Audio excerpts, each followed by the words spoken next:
Semoga yang subscribe diberikan rezeki melimpah dari jalan tak terduga.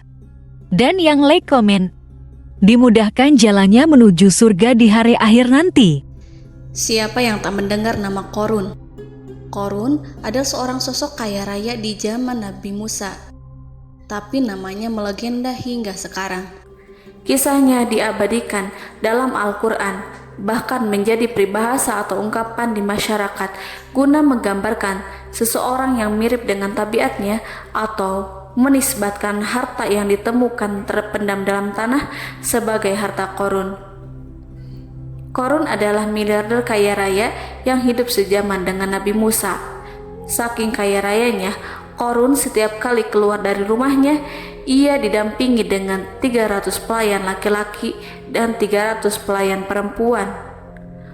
Qorun juga dikawal oleh 4.000 pengawal yang diiringi 4.000 binatang ternak, ditambah 60 ekor unta yang khusus membawa kunci-kunci gudang penyimpanan harta kekayaannya itu.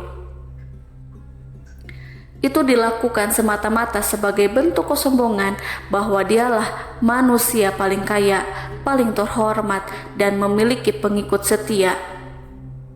Ia merasa lebih mulia dibandingkan Nabi Musa alaihissalam. Orang-orang tentu saja akan penasaran seberapa banyak harta kekayaan Qorun jika pengawal dan pembawa kunci gudang kekayaannya sebanyak itu. Lalu berapakah harta yang dimiliki Qorun yang disimpan dalam gudang-gudangnya tersebut? Sebelum saya melanjutkan, dimohon untuk menonton video ini sampai selesai supaya tidak ada kesalahpahaman dalam memahami isi cerita, serta mohon bantu channel ini semakin berkembang dengan cara tekan subscribe dan silahkan tinggalkan like serta komen positifnya. Semoga dukungan pemirsa Risalah Kehidupan bernilai pahala dan menjadi wasilah dimudahkannya segala urusan pemirsa sekalian. Pemirsa Risalah Kehidupan, di zaman sekarang banyak orang yang mengistilahkan rezeki yang tak terduga dengan istilah harta Qorun. Lalu dari manakah sumber harta kekayaan Qorun yang sangat luar biasa itu? Serta di manakah Qorun dan hartanya ditenggelamkan? Siapakah Qorun dan bagaimana kisahnya dengan Nabi Musa? Qorun merupakan kaum Nabi Musa alaihissalam. Disebutkan oleh Ibnu Jurayj, nama lengkap Qorun adalah Qorun ibnu Yashar, ibnu Qahis, ibnu Lawi, ibnu Yakub. Ia merupakan putra paman atau sepupu Nabi Musa alaihissalam. Pasalnya, Nabi Musa alaihissalam sendiri adalah putra Imran, sedangkan Imran adalah putra Qahis. Dengan kata lain, Qorun masih satu kakek dengan Nabi Musa alaihissalam, yakni kakek Qahis. Ia adalah umat Nabi Musa yang taat. Tidak hanya memiliki banyak harta, Qorun juga termasuk orang yang cerdas dan berilmu. Ia menguasai ilmu duniawi dan ilmu ukhrawi, dan tercatat bahwa Qorun adalah ahli di bidang kimia. Dirinya tercatat sebagai ahli kitab Taurat setelah Nabi Musa. Kepandaian Qorun dalam ilmu agama membuat dirinya sering disebut dengan ilmu nawir atau orang yang memberi cahaya dan penerangan. Suaranya terkenal merdu dalam membaca kitab Taurat. Selain itu, Qorun juga lihai dalam berbisnis. Ia mengetahui trik investasi yang menguntungkan serta jalur perdagangan internasional yang strategis di zamannya. Kekayaan Qorun begitu banyak sebagaimana tercatat dalam surat Al-Qasas ayat 76. Sesungguhnya Qorun termasuk kaum Musa, tetapi dia berlaku aniaya terhadap mereka. Kami telah menganugerahkan kepadanya pembendaharaan harta yang kunci-kuncinya sungguh berat dipikul oleh sejumlah orang-orang yang kuat. Dalam riwayat Khaisamah disebutkan, untuk mengangkut kunci gudang kekayaan Qorun dibutuhkan 60 bigol atau sejenis kuda kecil. Ukuran kuncinya sebesar jari, bahannya terbuat dari kulit dan setiap kunci digunakan untuk satu gudang. Maka keluarlah Qorun kepada kaumnya dalam kemegahannya. Para ulama tafsir menjelaskan Qorun keluar dengan baju mewah diiringi dengan 300 gadis berbaju merah dan 4.000 kendaraan kuda. Tak heran iring-iringan Korun itu mengundang decak kagum mereka yang gandrung terhadap harta kekayaan. Sebagaimana yang terekam dalam Al-Quran, moga-moga kiranya kita mempunyai seperti apa yang telah diberikan kepada Korun. Sesungguhnya ia benar-benar mempunyai keberuntungan yang besar. Quran Surat Al-Qasas ayat 79. Namun tak sedikit kaumnya yang mengingatkan, dan ingatlah ketika kaumnya berkata, "Janganlah engkau terlalu bangga. Sesungguhnya Allah tidak menyukai orang-orang yang terlalu membanggakan diri atau disebut farihin." Sebagian ulama menafsirkan istilah farihin di sana juga berarti takabur atau zolim, berbuat kerusakan, arogan, dan tidak mau bersyukur terhadap nikmat. Korun dikisahkan memiliki ribuan gudang yang berisikan emas dan perak. Bila keluar rumah, Korun selalu berpakaian mewah dan dikawal oleh 600 pelayan. Ia diiringi 4.000 ekor kuda dan 60 ekor unta yang membawa kunci-kunci gudang kekayaannya. Namun sayang seribu sayang, Korun kemudian membangkang pada Nabi Musa dan menjadi pengikut setia Fir'aun. Mengenai dari mana asal-usul kekayaan Korun, ada beberapa riwayat yang memberitakan tentang asal-usul kekayaan Korun tersebut. Sumber pertama menyebutkan bahwa jauh sebelum memiliki kekayaan, Korun hanyalah seorang lelaki miskin yang tidak mampu menafkahi keluarganya sendiri. Anaknya sangat banyak. Lalu, suatu hari ketika Korun datang kepada Nabi Musa, ia meminta Nabi Musa alaihissalam untuk mendoakannya agar Allah memberikan harta benda yang banyak. Korun juga meminta Nabi Musa mengajarinya ilmu kimia dan ilmu-ilmu kehidupan lainnya. Korun dikenal sebagai orang yang soleh dan mengikuti ajaran Ibrahim dengan baik, sehingga tanpa pikir panjang Nabi Musa alaihissalam menyetujui permintaannya. Allah Subhanahu wa Ta'ala mengabulkan doa Nabi Musa.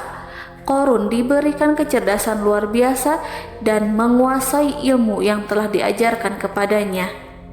Korun menguasai teori dan praktik pembuatan emas permata dan beragam perhiasan mewah lainnya. Ia juga pakar dalam ilmu arsitektur rancangan bangunan, penataan kota, dan lain sebagainya. Tidak lama setelah itu, hidupnya berubah. Korun pun hidup dengan bergelimbang harta. Ribuan gudang yang dimilikinya penuh dengan emas dan perak.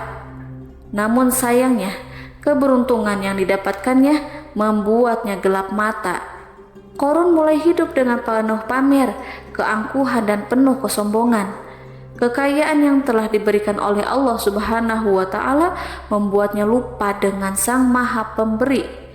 Korun merasa lebih terhormat dan mulia dibandingkan Nabi Musa. Ia pun akhirnya membelot dan durhaka pada Nabi Musa.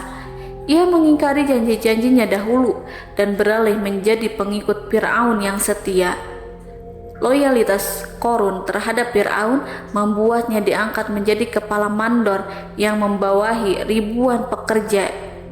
Dikisahkan bahwa Korun bersikap semena-mena terhadap para pekerja. Ia tega memotong upah mereka. Ia melakukan korupsi demi membangun istana dan kemegahannya sendiri, dan untuk membangun gudang-gudang penyimpanan harta yang telah ia kumpulkan jauh-jauh hari. Ketika datang perintah zakat, Nabi Musa alaihissalam pergi menemui Korun dan memerintahkannya mengeluarkan zakat sebesar 1 dinar dari setiap 1.000 dinar, 1 dirham dari setiap 1.000 dirham, 1 kambing dari setiap 1.000 kambing, dan seterusnya. Setelah Korun menghitung seluruh hartanya, ternyata jumlah zakatnya sangat besar. Kekikirannya pun mulai menghalangi hatinya untuk mengeluarkan zakat. Korun enggan membayar zakat ketika Nabi Musa alaihissalam menagih zakat yang diperintahkan oleh Allah untuk ditunaikannya. Ketika Korun diminta zakat, ia langsung marah dan tidak memberikan sedikit pun kekayaannya. Dia berpikir bahwa harta kekayaan yang dimilikinya didapat dari hasil kerja dan usahanya sendiri, dan tidak ada kaitannya dengan siapapun, termasuk Allah Subhanahu wa Ta'ala. Janji Korun untuk lebih taat beribadah dan membantu sesama jika diberi kekayaan oleh Allah dilupakannya. Dia mempergunakan kekayaannya tersebut dalam kesesatan, kezaliman, dan permusuhan, sehingga membuatnya menjadi sombong dan terlena. Orang-orang beriman pada masa itu sering menasehati Korun untuk bersyukur atas nikmat yang Allah berikan kepadanya, tetapi dia tidak mengindahkan nasihat tersebut. Dari sikapnya tersebut sudah jelas bahwa Korun tidak membutuhkan nasihat kebenaran, bahkan merasa tidak takut dengan ancaman Allah, sebab Korun merasa sudah memiliki segalanya. Korun merasa dirinya hebat dan pintar serta punya banyak pengikut setia, punya banyak pengawal dan merasa aman karena dekat dengan Raja Fir'aun. Korun berkata, "Sesungguhnya aku mendapatkan harta ini karena ilmu yang ada padaku." Korun sangat sombong. Ia merasa hartanya didapatkannya sendiri tanpa campur tangan dan kehendak Zat yang Maha Kaya, yakni Allah Subhanahu wa Ta'ala. Apakah Korun lupa ataukah ia tidak tahu bahwa Allah telah membinasakan orang-orang sombong sebelumnya, yang bahkan lebih kuat darinya, yang lebih kaya darinya, yang lebih banyak pengawalannya, lebih kokoh dan tak terkalahkan dibanding dirinya? Karena terdorong sifat kikir dan angkuh, maka Korun membuat rencana untuk melakukan tipu daya agar dia terlepas dari kewajiban membayar zakat. Dia ingin menjatuhkan nama baik dan citra baik Nabi Musa alaihissalam. Kemudian dia mengumpulkan tokoh-tokoh konglomerat Bani Israel. Ia berkata kepada mereka, "Wahai saudara-saudaraku, terhadap apa yang diperintahkan Musa untuk membayar zakat, apakah kalian akan mematuhinya? Sekarang dia hendak mengambil harta yang ada di tangan kalian, maka pikirkanlah suatu cara untuk menghindari perintahnya." Para pembesar-pembesar yang dipanggil kemudian menjawab, "Wahai paduka Korun, engkau lebih besar daripada kami akan melakukan apapun yang kau inginkan." Korun pun berkata, "Datangkanlah kepadaku wanita cantik, aku akan memberinya hadiah besar jika ia berhasil menggoda dan memfitnah Nabi Musa." Ketika wanita cantik yang diinginkan datang, Korun memberikan kepadanya uang muka sebagai jaminan. Ia akan membayarkan seluruh yang dijanjikan ketika berhasil menjalankan misinya. Bukan hanya itu, Korun pun berjanji akan menjadikan wanita ini sebagai istrinya. Dan keesokan harinya, Korun mengumpulkan Bani Israel. Setelah itu, Korun menghadap kepada Nabi Musa seraya berkata, "Orang-orang menanti kedatangan Anda, sampaikanlah saran dan nasihat kepada mereka." Nabi Musa kemudian keluar dari rumahnya. Ia mulai menyampaikan nasihat pada umatnya. Di antara nasihatnya, beliau berkata, "Barang siapa yang mencuri, aku akan memotong tangannya. Barang siapa yang memfitnah, aku akan mencambuknya sebanyak 70 kali. Barang siapa yang tidak mempunyai istri dan dia berbuat zina, maka aku akan mencambuknya sebanyak 70 kali. Adapun barang siapa yang memiliki istri dan dia berbuat zina, aku akan rajam dia sampai mati." Korun kemudian berkata, "Apakah ini juga berlaku untuk Anda jika Anda sendiri yang berbuat zina? Apakah Anda akan menerima hukumannya?" Kemudian Nabi Musa menjawab, "Ya, meskipun saya sendiri yang melakukannya." Maka kemudian Korun memanggil wanita yang telah dibayarnya. Wanita itu berdiri di depan Nabi Musa dan Bani Israel yang telah berkumpul. Dia mengaku sedang hamil karena telah berhubungan badan dengan Nabi Musa. Maka marahlah Nabi Musa atas fitnah kejam yang diarahkan kepadanya. Kemudian Nabi Musa melakukan sholat 2 rakaat, lalu mendatangi wanita itu dan menyumpahnya agar mengatakan siapa yang menyuruhnya. Wanita itu menjadi ketakutan. Ia gemetar di depan Nabi Musa dan dia mengaku bahwa yang menyuruhnya adalah Korun. Lalu wanita itu bertaubat dan meminta maaf kepada Nabi Musa.